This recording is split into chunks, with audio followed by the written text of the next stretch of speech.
রমজানের দিকে তাকাই, তাহলে আমার এই কথা 100-তে 100 বিশ্বাস হয় যে আল্লাহ এই উম্মতকে শাস্তি দিতে চান না না না না।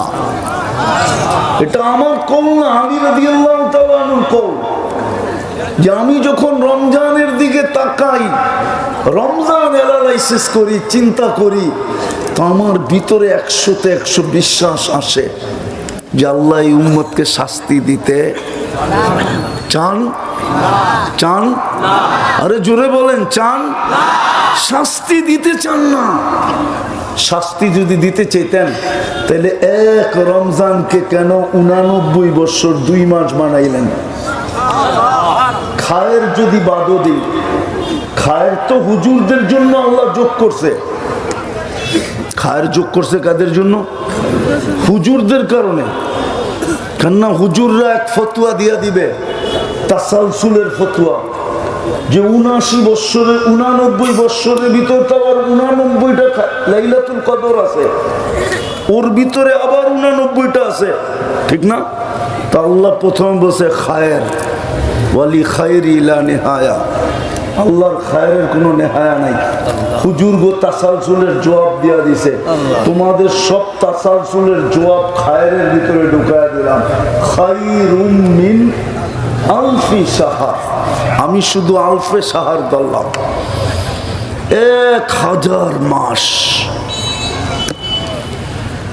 হায় হায়, 1000 মাস যদি ধরি তো 83 বছর 4 মাস।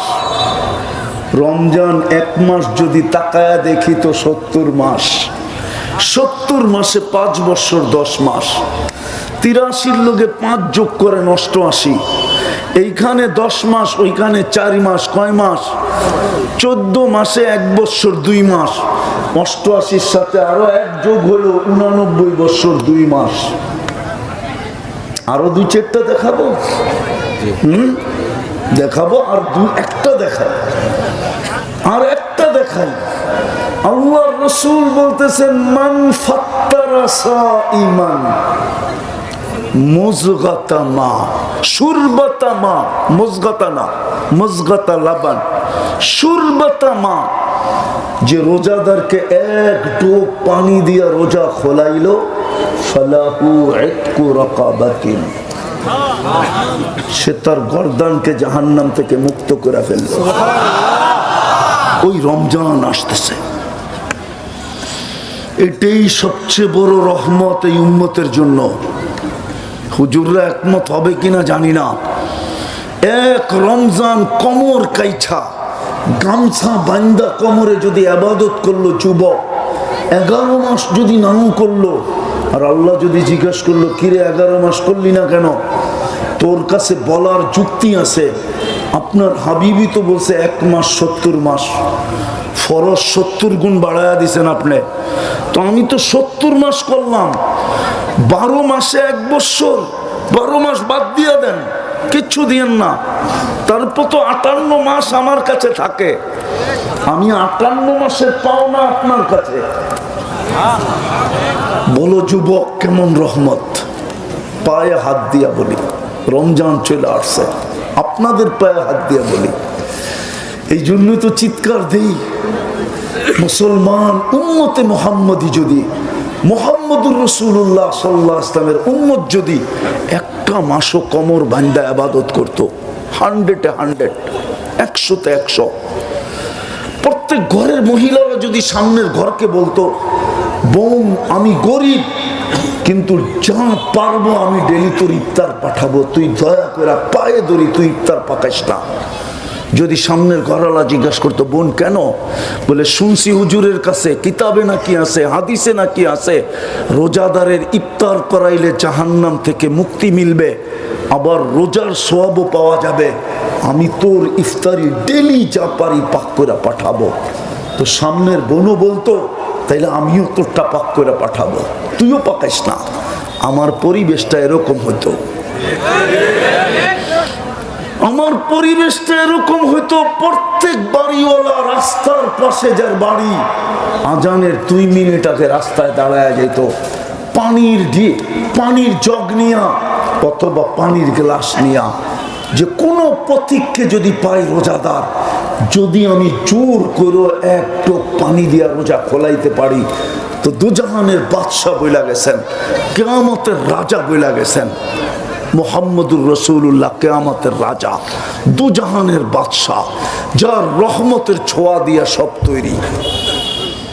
ছোঁয়া দিয়া যদি সব তৈরি হয়ে থাকে, আমাদেরকে তো পুরো রহমতটাই উঠাইয়া দিয়া দিয়েছেন, মুহাম্মদুর রাসূলুল্লাহকে উঠাইয়া দিয়া দিয়েছেন। সমগ্র জগতের জন্য ছোঁয়াই যথেষ্ট ছিল। উম্মতে মুহাম্মাদি, যাদেরকে আমি কুদরতি হাতে বাছাই করে বন্ধুর উম্মত বানাইছি, তোমাদেরকে আমি ছোঁয়া দিতে চাই না, তোমাদেরকে আমি পুরো পাত্রটাই উঠাইয়া দিয়া দিতে চাই। মুহাম্মদুর রাসূলুল্লাহকে উঠাইয়া দিয়া দিছে।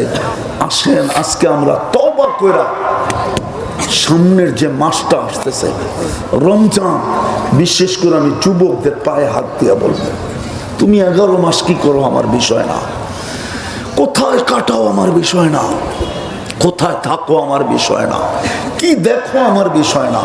আমি তোমাদের পায়ে হাত দিয়া বলি, এই একটা রমজান তোমরা আল্লাহকে দিয়া দাও। পারবা? কালকের থেকেই পারবা? পারবা? পাক্কা? সত্য? নামাও নামাও। আরেকটা দায়িত্ব তোমাদেরকে দিব, পারবা? হ্যাঁ, তোমরা 5 তারিখে দুনিয়াকে তাক লাগায় দিছো, কিন্তু ওই 5 তারিখে আমি জমিনে ছিলাম না, আমি তখন ছিলাম আকাশে। কেননা 4 তারিখ রাত্রে আমার ফ্লাইট ছিল ইংল্যান্ড থেকে কানাডায়। 6-7 দিন যোগাযোগ ছিল না দেশের সাথে।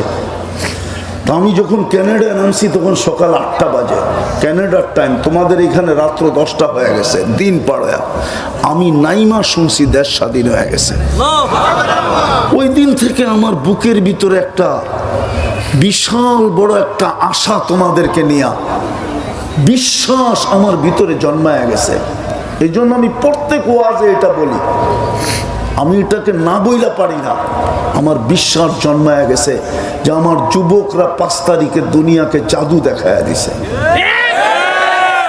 দুনিয়াকে কি দেখাইছো তোমরা? ম্যাজিক দেখায় দিছো, ম্যাজিক, জাদু। তোমাদেরকে নিয়ে পেন্টাগনে এখন গবেষণা চলতেছে। তোমরা পেন্টাগন চিনো কি চিনো না আমি জানি না। আমার বিশ্বাস তোমরা যদি ফেরেশতাদেরকে তোমরা তাক লাগায় দিতে পারো, তোমরা দুনিয়ার মানুষকে তাক লাগাইছো, এতে আর কি আসে যায়? মানুষ মনে রাখবে তো রাখবে কতক্ষণ, কিন্তু তোমরা ফেরেশতারে তাক লাগায় দিতে পারো। যদি তোমরা আমার কথা মানো, কালকের থেকে তোমরা মসজিদ ভরা দাও, আমার বিশ্বাস ফেরেশতা তাক লাগা যাবে। নাইলে এই হাদিস কেন আসবে? ইন্নাল্লাহা ইউবাহি বিহিমুল মালাইকা, তোমাদেরকে নিয়ে আল্লাহ ফেরেশতাদের উপরে গৌরব করবে। পারবা কালকের থেকে মসজিদ ভরা দিতে?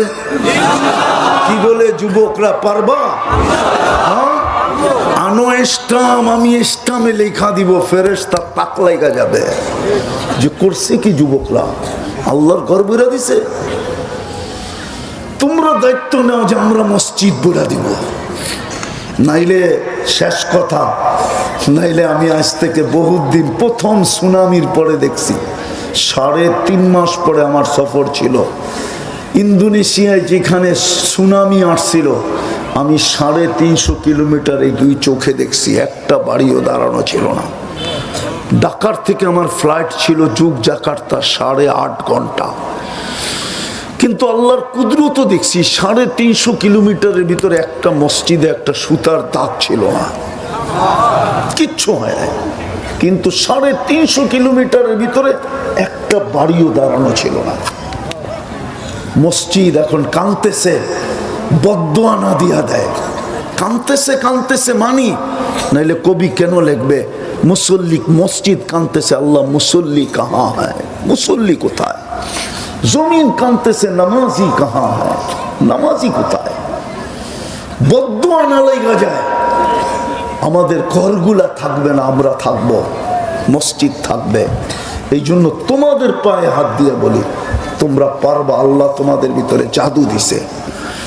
নাইলে অতীত 15 বছর কেউ স্বপ্নেও ভাবতে পারে না, স্বপ্নে ভাবতে গেলেও টেকনোলজির মাধ্যমে এটা চাইনা ফেলছে, তারপরে উঠায়া নিয়ে আয়না ঘরের